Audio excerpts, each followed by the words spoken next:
Welcome to our third Stay in the Game Longer. We had Medka Flesgy, we had Sarah Hall. Now we have Tim O'Donnell. Tim, I'm super excited to see you. We've already been teasing about our jerseys.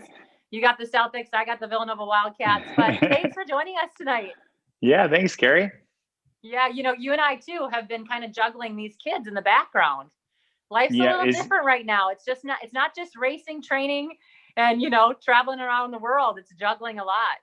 yeah, and my wife Rennie's got one on the way on New Year's Eve, so it's about to get a lot crazier. Someone told me that two does not equal 1+1 with kids. It's definitely greater than 1+1. Yeah, well, we have three, and it's wonderful. So the more you have, the more the merrier, it seems like. But I think that I have to say that when I was Googling and researching, I saw that you had a big birthday in October. So welcome to the 40s. Oh, thanks. Yeah. I feel 30. What can I say? I love that.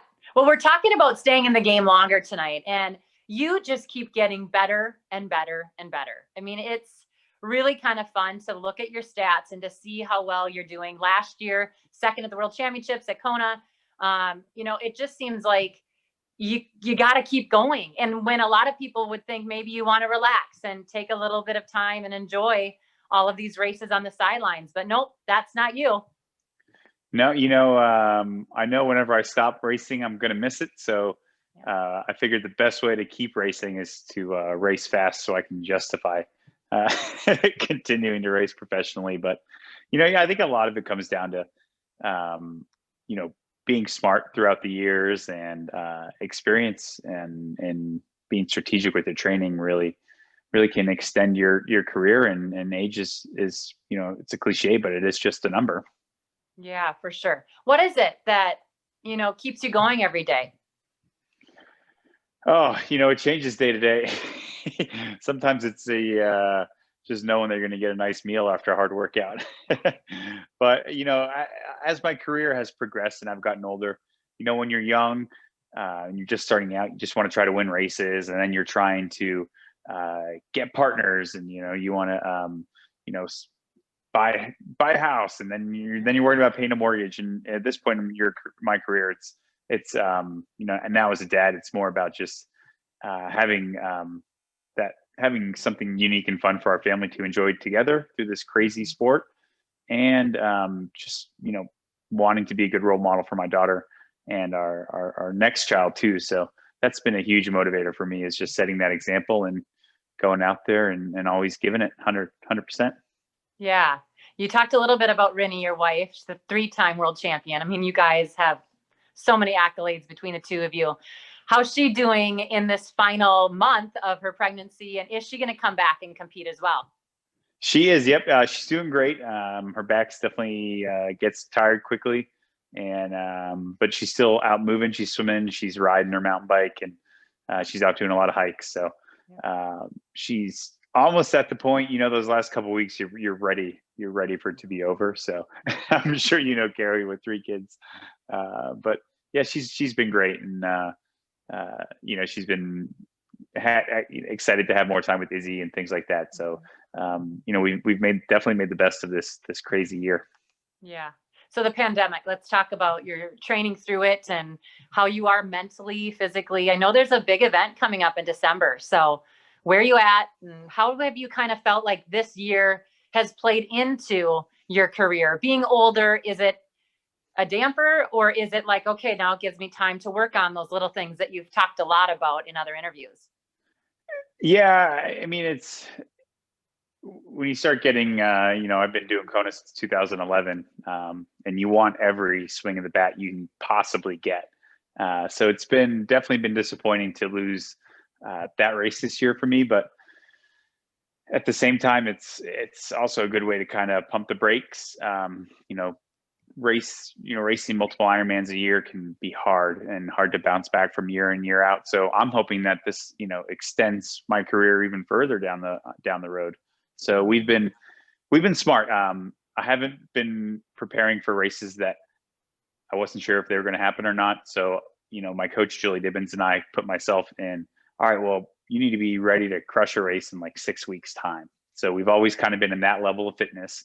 And then throughout most of the year, we did 3 weeks of normal training and then a week off, where not completely off of training, but unstructured. Rennie and I would do road trips with Izzy and go to Durango or, Telluride, things like that, and just see parts of Colorado that we've never seen in the summer before, because the head's down and we're doing all that training. So it's been a nice mix up.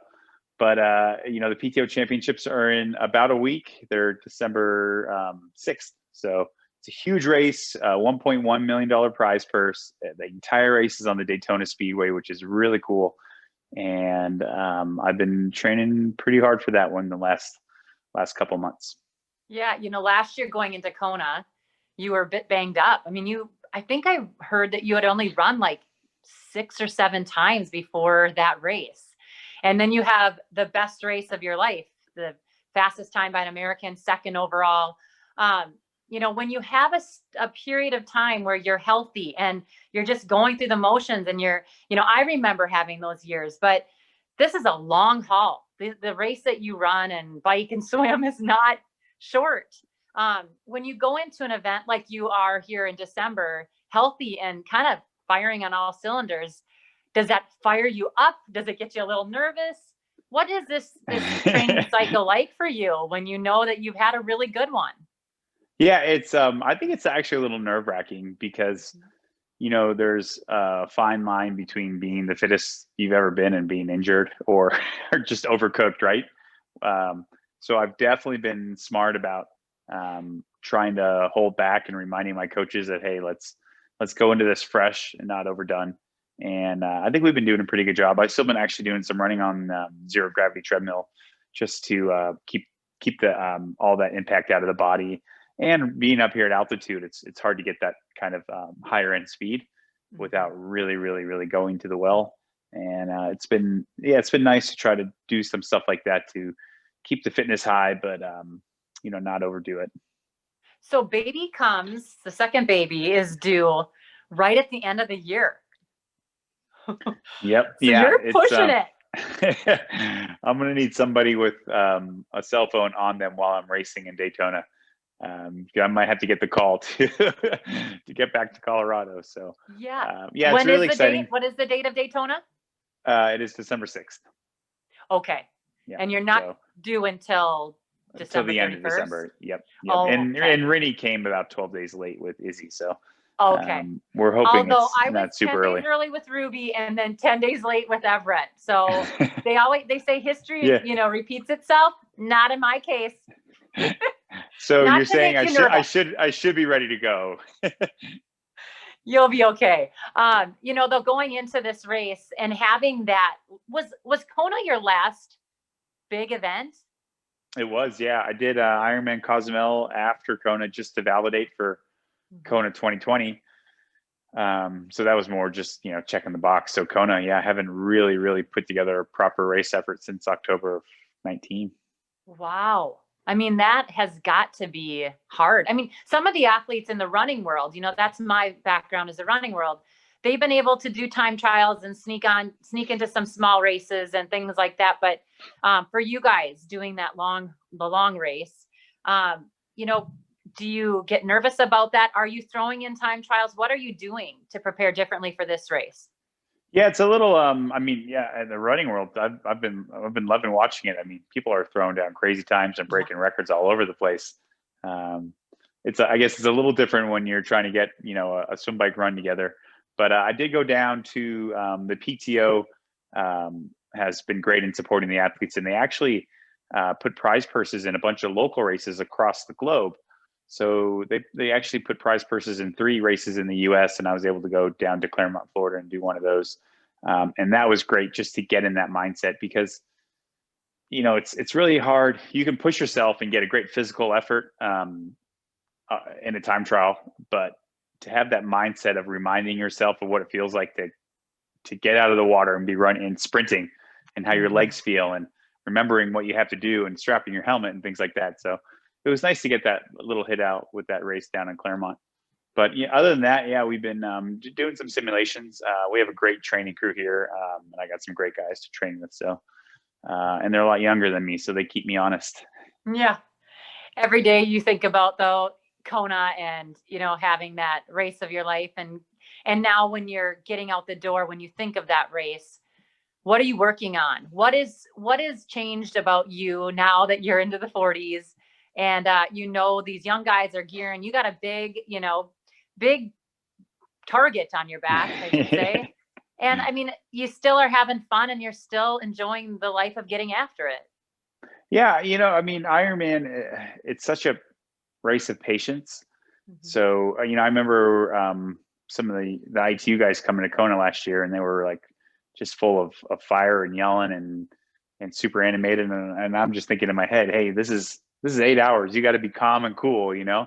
And so, you know, for me this year, it's really been all about efficiency. And that's what I worked on a lot on last year, particularly with nutrition and being efficient. And now it's adding not only, you know, with my routine with UCAN, now working on my run form and making sure that's more efficient in my bike position, make sure I'm saving watts so I don't have to push as many watts. Everybody wants to see a huge power number that they average for their race. But for me, I want to go really, really fast with the lowest possible power I can possibly see. So yeah, just trying to work on all that efficiency and yeah, be smart. Be smart is huge. You mentioned it a little bit. Let's talk about your nutrition. Maybe not even just with UCAN, but in general. Let's talk about your nutrition and then how you're incorporating UCAN into your training and daily life. Yeah, we eat pretty simply. When you're doing so many sessions, you know, 4 sessions a day, some of the days it's hard to eat properly, so you're usually snacking. And that's what I do almost the whole morning if I'm at least 2 sessions, whether it's honestly UCAN bars or you know, shake in between sessions. And then I try to have like a normal lunch and then 1 more session and then you know, a normal dinner. And we've been cooking a lot more at home. What's normal? I mean, basic, like meat, protein, starch, and some greens, vegetables. Just pretty balanced. To keep it simple so you can get in another ride or go for a quick run, that kind of thing, and it doesn't disrupt your stomach. Yeah, if you're having a huge salad in the middle of the day in between hard sessions, just it's not gonna work. Not good. Do you train on your own? I do some stuff on my own. My coach Julie Divins, her crew is here, so good friend of mine, Justin Metzler's. If I'm training with somebody, it's most likely him, and then Matt Hansen, Joe Gamble, some other great athletes that are in our group. So it's been a lot of fun, particularly in the pool. We always train together as a group, and that's probably the hardest. Those are the hardest sessions to really get the most out of yourselves without somebody in the lane next to you.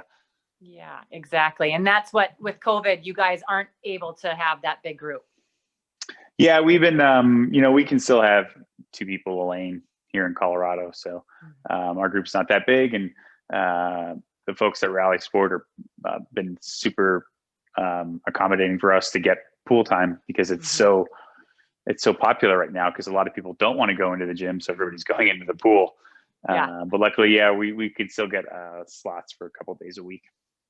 Well, if we can rewind like a whole bunch and just talk a little bit about getting into the sport, you know, in the early 2000s, you were doing the shorter course. Now you're doing the long course. Let's talk about that. And, you know, what drove you to the Ironman distance? So, yeah, I started racing ITU, trying to make the Olympic team back when I was in the Navy. I had the good fortune to be put in the world-class athlete program. So the Navy actually kind of supported my Olympic endeavors. I didn't make, I went to trials in 2008, didn't make the team.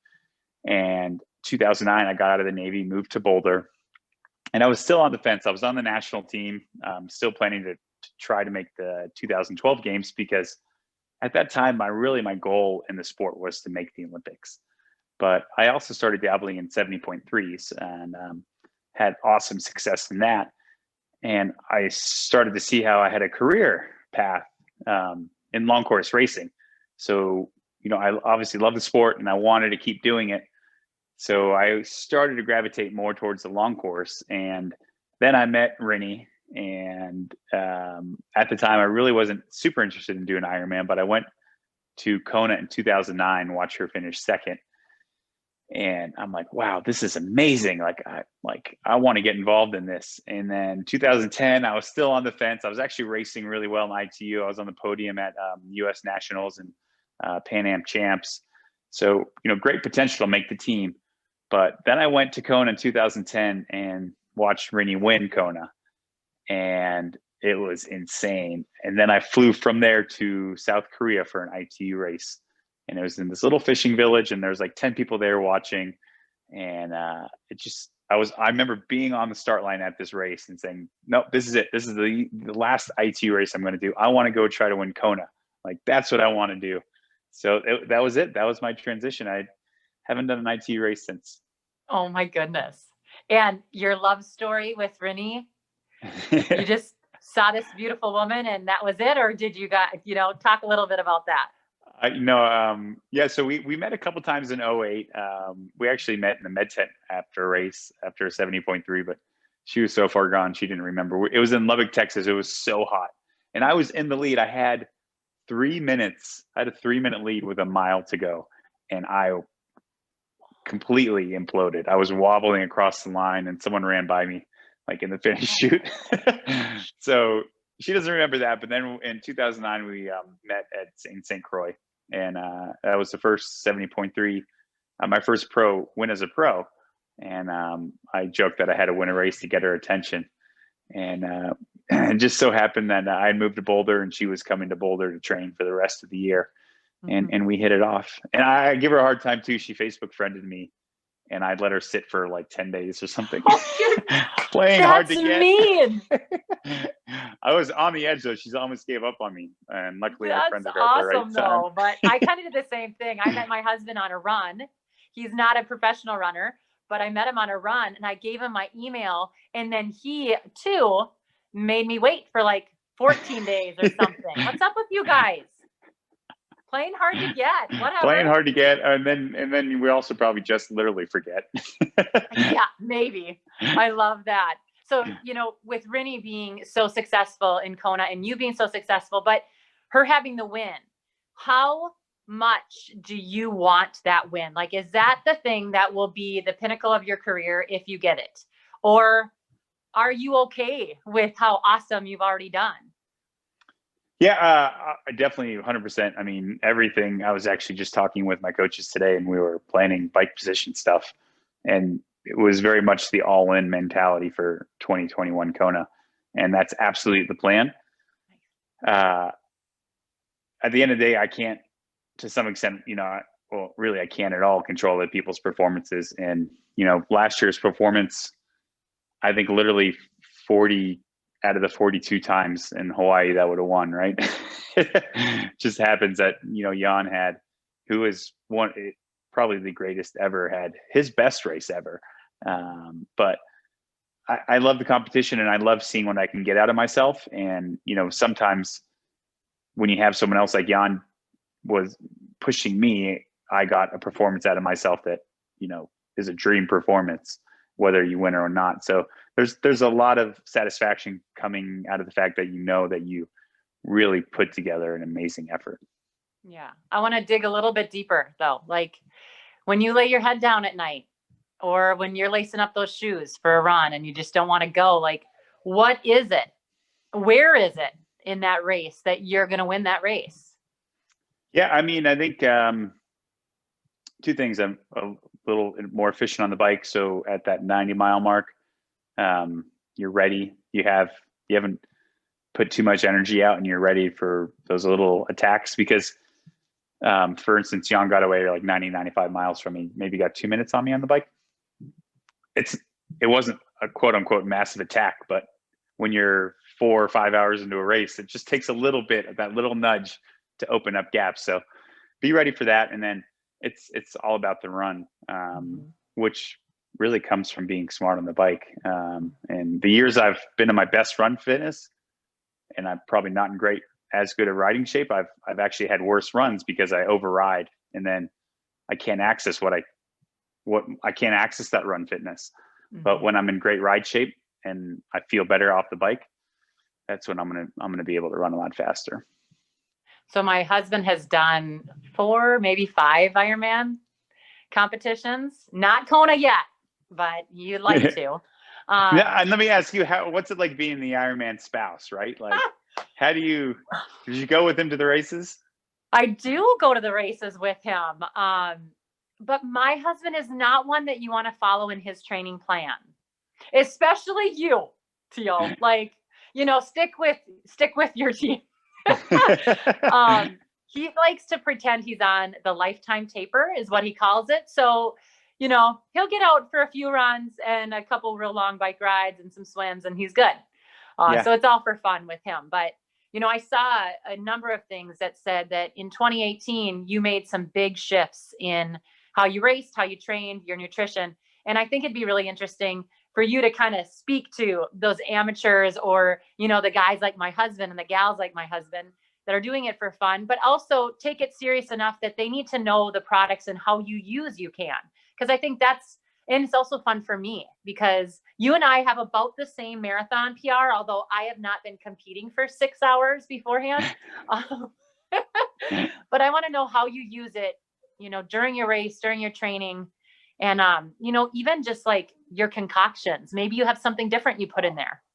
Yeah. So just like backstory on kind of how we all ended up here.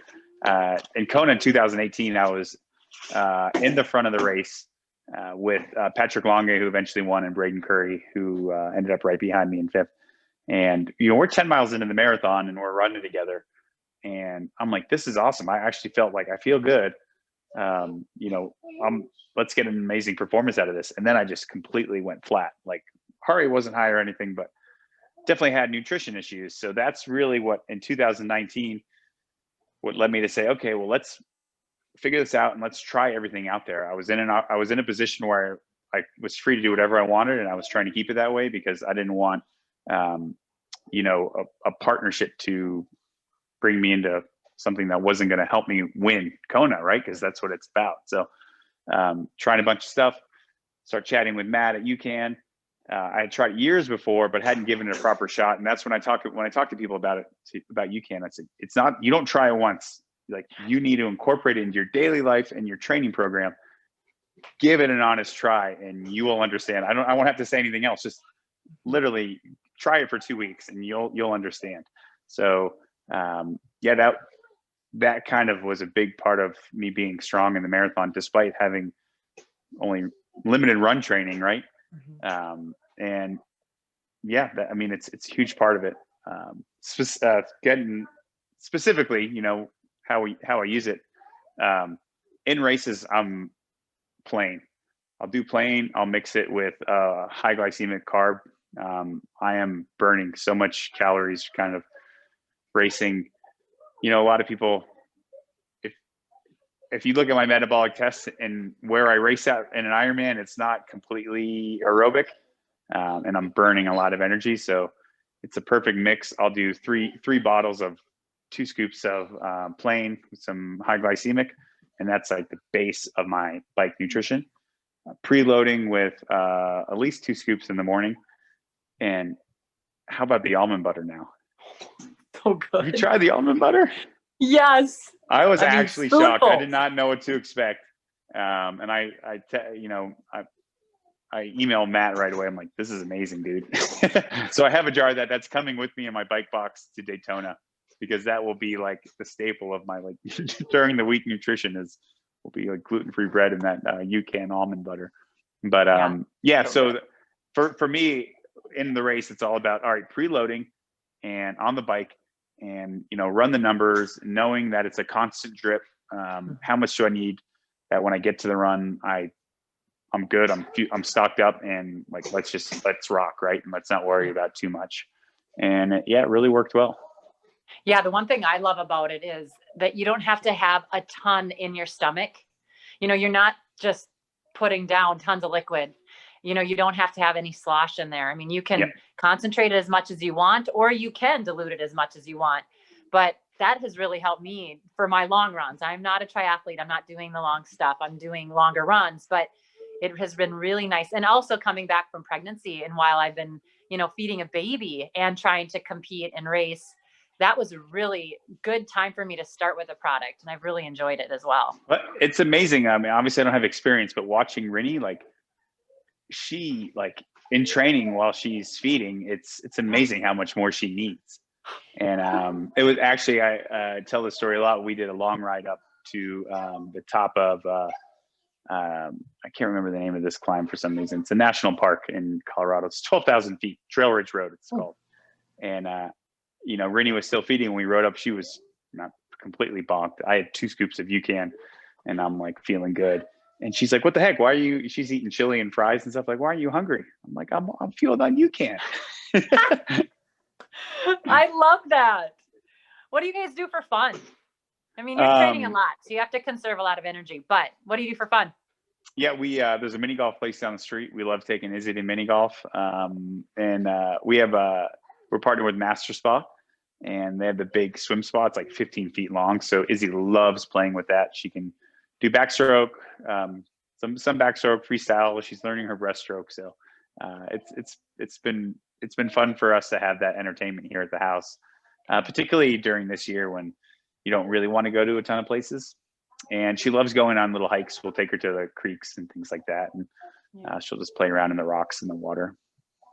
So you're going to stay home until your race in December. You'll be there. You're not going to come out of altitude and go anywhere for a week or two. Yeah. You know, I prefer to come down from altitude, but you know, it just doesn't make sense right now. Yeah. Just yeah. Keep it simple. Exactly. What's after December? Off season. Woohoo! It's amazing you have only really 2 races, really only 1 big race, and still want your off season. But you know, even with taking the breaks and training this year, I'd probably train more weeks than I normally do because, you know, think about it. You go into a race, you have a taper week, and then you have a recovery week. You know, maybe in a 5 or 6 week cycle, you're training half of that full on. So there's still been a lot of training this year. So you won't have as many terrible Tuesdays. No, I think today was actually, or yesterday was my last one. Was today? Nice. No, today's Tuesday. Yeah, today. I didn't even remember. That's how terrible it was. Today's my last. Talk about those. I do want to ask you about terrible Tuesdays. I know your coach is like, she's known for them. So can you explain it? Because a lot of people, I think, would enjoy hearing you talk about them. Yep. So terrible Tuesdays, it's everything: swim, bike, run, and gym. So we normally do a hard run. Usually around like 7:15, straight to the pool, in the water at 9, 5.5K set usually, 45-minute gym session with our strength coach, Aaron. Try to get some food in, and then afternoon a bike, usually with some intervals. And I usually do that on the trainer. I like to do, when I have intervals, I usually like to just stay on the trainer. It's easy. You got to just focus on the work. And it's really efficient, especially as a dad now. I try to be as efficient as possible for training.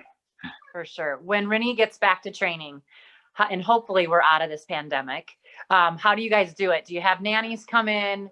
Do you have a live-in nanny that will travel with you guys if you're both racing? How does that work?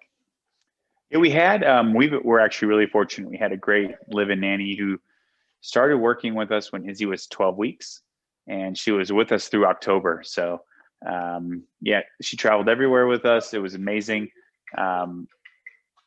You know, we're taking some time to have a quiet house to ourselves as we welcome number 2 in here soon. And then most likely in probably February or March, when Rinny really gets back into the swing of things, we'll get another live-in, because I don't even know if that will be enough help with 2. But she plans to keep going at it, racing, and it's going to be interesting because last time she became pregnant during the off season, so she was already kind of not training, and she was in amazing shape this year.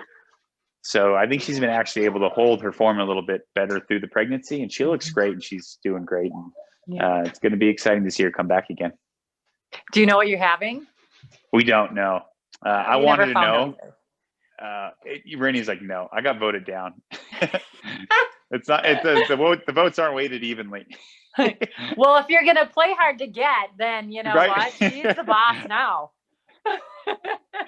No, I think the big piece of advice that I could give you guys with, having multiple kids, I think that she is so smart that for me, after baby number 1, it was hard for me to get back on the circuit. I really kind of missed home. I didn't want to do it. And then I actually needed to start working. So I had to start doing some TV, and I started traveling almost just as much, if not more, than when I was racing.